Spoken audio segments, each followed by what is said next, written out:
എന്താ നല്ല വരാലാണ് ഇന്ന് നമ്മൾ കറിയാക്കാൻ പോകുന്നത്. വരാല് ദേ നമ്മൾ തൊലിയെല്ലാം പൊളിച്ച് ക്ലീൻ ചെയ്തെടുത്തിട്ടുണ്ട്. കണ്ടോ, ഇതുപോലെ നമ്മൾ കഷ്ണിച്ചെടുത്ത്. അതിന്റെ മുട്ടയാണ് ഇത്. ഈ വരാല് നമ്മൾ മുളക് കറി വെക്കാൻ പോവുകയാണേ. ഇപ്പൊ നമുക്കിവിടെ വെള്ളം എല്ലാം പൊങ്ങി കിടക്കുന്നതുകൊണ്ട് കടലിലെ മത്സ്യമൊന്നും വരുന്നില്ല. അപ്പൊ നമുക്ക് ഈ കാരിയും വരാലും അങ്ങനെയുള്ള മത്സ്യങ്ങളാണ് കൂടുതൽ കിട്ടുന്നത്. അപ്പൊ അതുകൊണ്ടാണ് ഇത് പരിചയപ്പെടുത്തുന്നത്.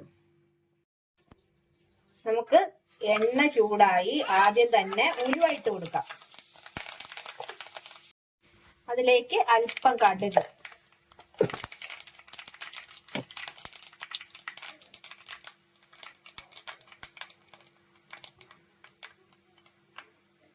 ഇതിലേക്ക് നമ്മൾ അരിഞ്ഞു വെച്ചിരിക്കുന്ന വെളുത്തുള്ളി, ഇഞ്ചി ചോപ്പ് ചെയ്ത ഒരു കഷ്ണം ഇതിട്ട് നന്നായിട്ട് വഴറ്റിയെടുക്കണം.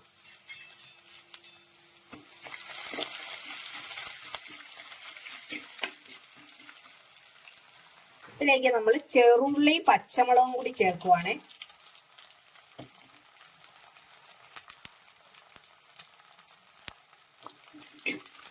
അതോടൊപ്പം തന്നെ നമ്മൾ പുളി ഒന്ന് പിടിക്കാൻ വേണ്ടി പുളിയും കൂടി ഇട്ടാണ് ഒന്ന് വഴറ്റുന്നത്. ഇതൊന്ന് നന്നായിട്ട് വഴണ്ട് വരട്ടെ.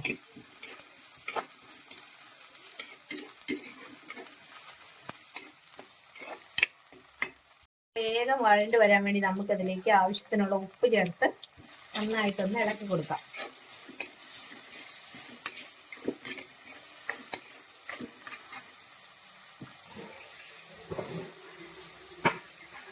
ഒരു സ്പൂണ് മഞ്ഞൾപ്പൊടി.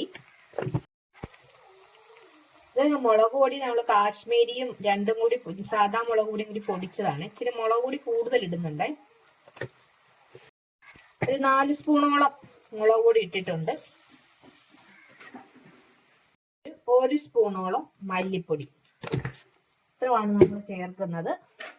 ഇനി ഈ മസാലയൊന്ന് നമുക്ക് നന്നായിട്ടൊന്ന് മൂത്തതിന് ശേഷം വെള്ളം ഒഴിക്കാം.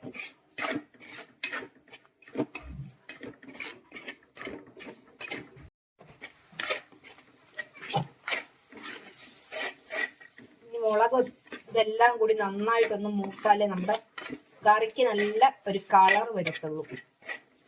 നമ്മൾ ഈ ഷാപ്പിലൊക്കെ വെക്കുന്ന പോലെ നല്ല കളറ് കിട്ടണമെങ്കിൽ ഈ മസാല നന്നായിട്ട് എണ്ണയിൽ മൂക്കണം.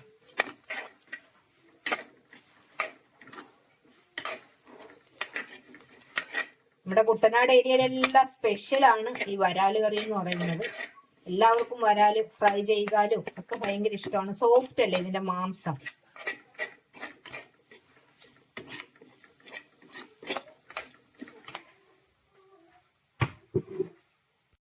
നമുക്കിതിലേക്ക് ആവശ്യത്തിനുള്ള വെള്ളം ഒഴിച്ച് തിളപ്പിച്ചെടുക്കാം.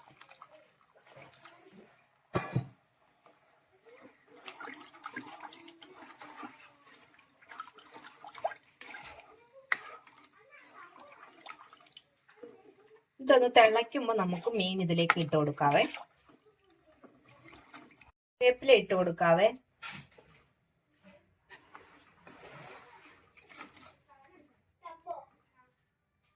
അപ്പൊ നമ്മുടെ കറി നന്നായിട്ട് തിളച്ചിട്ടുണ്ട്. നമുക്ക് ഈ മീൻ ഇട്ട് കൊടുക്കാം. വരാലിന് വലിയ വേഗമൊന്നും ഇല്ല.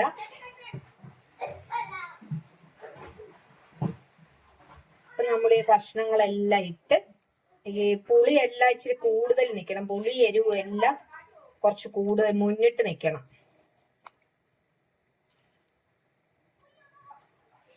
നമ്മുടെ കഷ്ണമെല്ലാം നമ്മൾ അടുക്കി. ഇനി ഇത് നന്നായിട്ട് തിള വന്നതിന് ശേഷം നമ്മൾ ഇടുന്നത്, ഈ തിള വരുമ്പോ ഈ നമ്മുടെ മുളക് പൊടിക്കുന്നതിനൊരു ചെറിയൊരു എരിവ് കൂടുതൽ, അതായത് അതിന്റെ ഒരു ക്ഷാരമയം തിളച്ചു കഴിഞ്ഞിട്ടാ കുറയുമെന്നാണ് ഈ പണ്ടുള്ളവരുടെ അറിവ്. അപ്പൊ അതുകൊണ്ടാണ് നമ്മൾ ഈ തിളച്ചിട്ടിടുന്നത്. പണ്ടൊക്കെ എല്ലാം ചെയ്യുന്നതിന് ഓരോ ലോജിക്ക് ഉണ്ടല്ലോ, അതുകൊണ്ട് നമ്മൾ തിളച്ചു കഴിഞ്ഞിടുന്നത്. അല്ലെങ്കിൽ നമുക്ക് ഒരുമിച്ച് കൂട്ടി വെച്ചാലും കുഴപ്പമൊന്നുമില്ല. പിന്നെ അതൊരു വിശ്വാസം. ഇനി ഇത് നമുക്ക് മൂടി വെച്ച് വേവിക്കാം. നന്നായിട്ടൊന്ന് വെന്തോട്ടെ.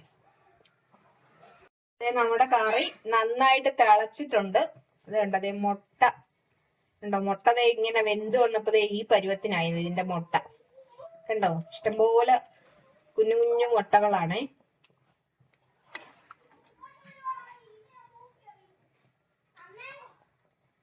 ഇത് റെഡി ആയിട്ടുണ്ട്. ഇനി ഒരു ഇച്ചിരി നേരം ഒന്ന് ഇരുന്ന് കഴിയുമ്പോ ഇതൊന്നും കൂടി ഒന്ന് കുറുകും. ഞങ്ങളുടെ ഈ വീഡിയോ ഇഷ്ടമായെങ്കിൽ ലൈക്ക് ചെയ്യുക. നമ്മുടെ കണ്ടോ മീൻ കഷ്ണങ്ങളെല്ലാം നല്ലവണ്ണം വെന്തിട്ടുണ്ട് കണ്ടോ. കുറച്ചു നേരം മതി ഇതൊന്ന് വേകാനായിട്ടേ. അപ്പൊ നമ്മുടെ ഈ വീഡിയോ ഇഷ്ടമായെങ്കിൽ ലൈക്ക് ചെയ്യുക, ഷെയർ ചെയ്യുക, അതുപോലെ തന്നെ സബ്സ്ക്രൈബും കൂടി ചെയ്യുക. അടുത്തൊരു വീഡിയോയുമായി വീണ്ടും കാണാം.